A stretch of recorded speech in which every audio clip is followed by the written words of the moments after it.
Jake Paul defeated Mike Tyson by unanimous decision this past Friday on Netflix. One of the most talked about sporting events of the year, one of the most talked about fights of the year.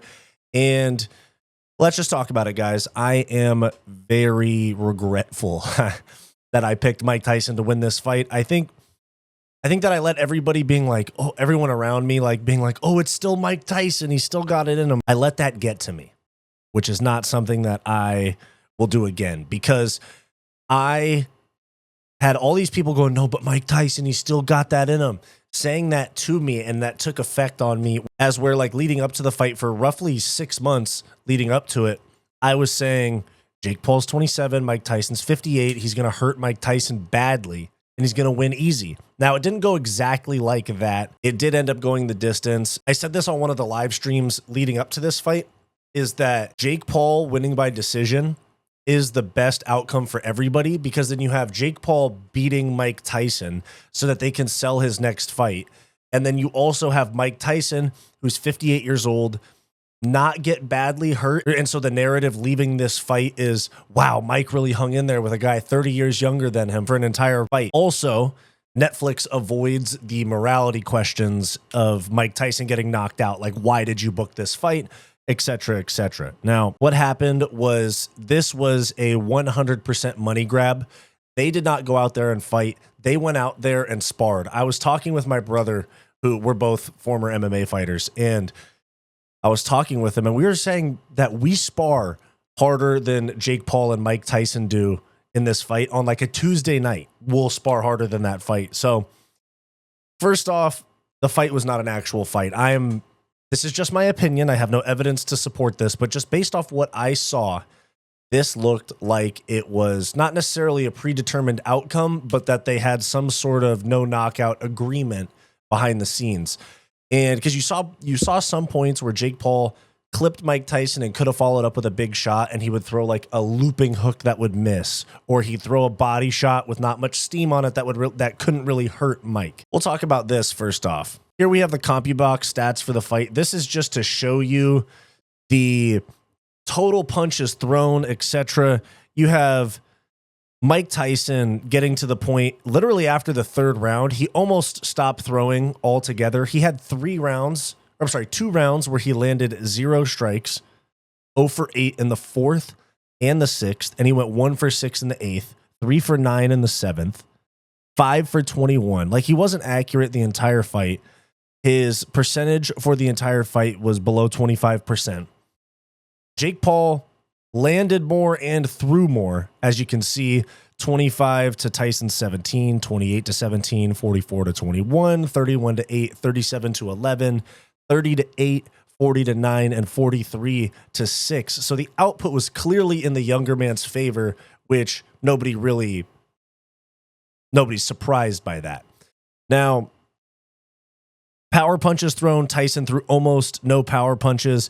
And the final report, Jake Paul landed 28% of his strikes. Mike Tyson landed 18. So terrible boxing on both sides. They even put a comment saying Paul cruised to victory.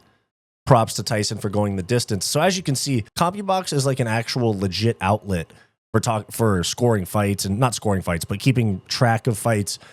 And what this tells me is that this was a sparring match. They finessed Netflix, or maybe, Netflix got the viewership that they wanted because they are posting things like this. 60 million households around the world tuned in live to watch Paul versus Tyson.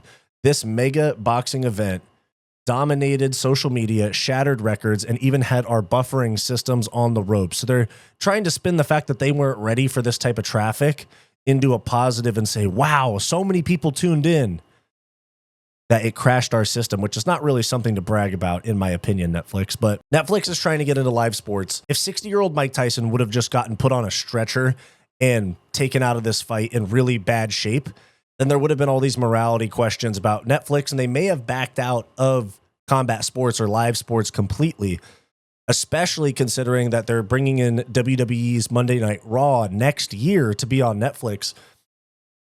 Netflix is trying to make some changes because, as a lot of people know, they have been losing subscribers for a long time, and they're making these big investments in very popular live sporting event. You also had the roast of Tom Brady, but live sporting events for them to try to turn that around. And they're doing that through boxing. UFC could end up on Netflix in the next 2 years, to be honest, because UFC's streaming deal with ESPN is up in 2025. They're under the same ownership umbrella as WWE, and that's the TKO Holdings Group. So you could have a situation where UFC and WWE are exclusively on Netflix in like 2 years, which I could see happening. Netflix needs subscribers.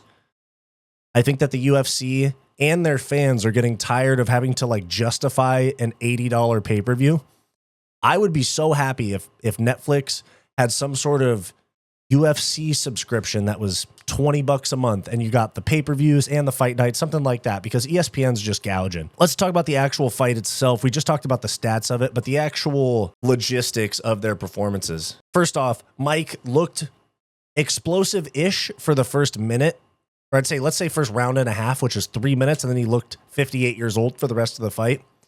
Huge props to Mike Tyson. I regret picking him. I should have seen this coming. This is what was going to happen all along. Jake was going to win. 30-year age gap. I should have seen this. I think I just let like the mystique of Mike Tyson being Mike Tyson cloud my vision during fight week, and I won't let that happen again. All right, I got to pick with logic. Sometimes I let my emotions or my desire for a certain fighter to win, I like find a way to justify them winning in my head. I'm like, no, this is their path to victory, and sometimes it's not always there. I should have paid a lot more attention and gave a lot more credit to Jake's youth. 30 years is a huge age gap, and we're talking combat sports. This isn't golf. So this right here was basically the biggest finesse of all time. All of us tuned in to watch 58-year-old Mike Tyson slow after 3 minutes. And then Jake Paul, honestly, Jake Paul looked awful. He was slow. His frame is not built for this. He looked slow and he gassed out fast. I think he should be fighting at like 200 pounds, 195. He was 227 for this fight, and he looked like shit. Slow, really no steam on his punches, looping hooks. I'm actually starting to just come to the conclusion that Jake Paul really does suck at boxing. He has world-class trainers.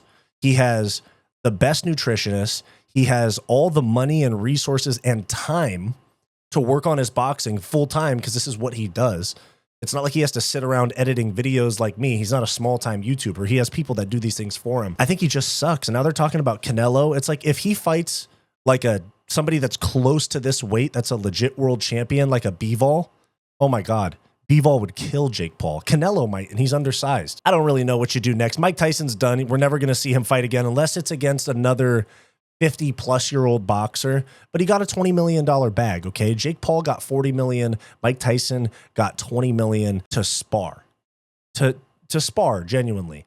And this is one of those things, too. This right here, before the fight took place, is Dylan Dennis saying, calling it now, this is going to be a friendly spar. Nobody will get knocked out. They have been friends for a long time, and this is just a money grab. Mark my words. And this ended up aging incredibly well. Because right after that, he says, told y'all. People are saying that, you know, Jake was, we don't need to hurt a guy that doesn't need to be hurt. Like, this is a combat sport. We're either fighting or we're not. You know, this is turning. Jake said he came to fix boxing, and he's over here turning it into wrestling. So I understand that this is the best overall outcome for everybody. I know the fans wanted to see Jake Paul get knocked out, but the reality is, especially after seeing that fight, there's no way that Mike Tyson could have KO'd Jake Paul. So there's my thoughts. I think Jake Paul is, I don't know, maybe fights like a Darren Till next, because Darren Till is fighting Tommy Fury. I could see a Tommy Fury rematch. I could see Darren Till fighting Jake Paul.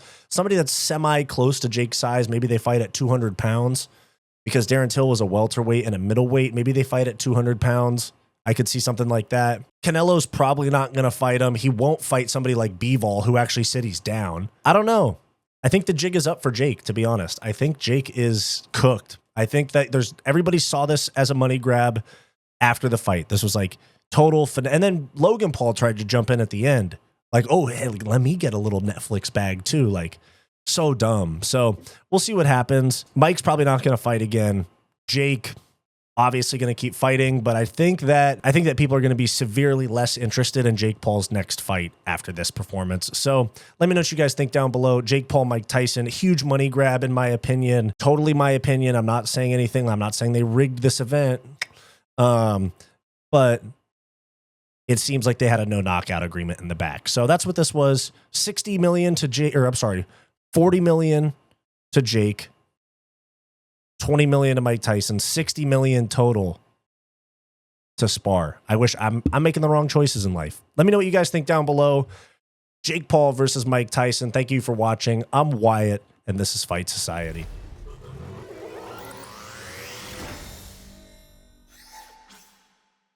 Thanks for watching this video. Please make sure to like, subscribe, all that YouTube stuff. It really helps me out a lot. If you want access to bonus content, become a channel member today by clicking the join button on our channel homepage or the link down below this video. If you're interested in some non-MMA content from me, go check out my podcast, What's Up Bro, with Wyatt and Bo, in the link down below. Go watch this suggested video, and I'll see you next time.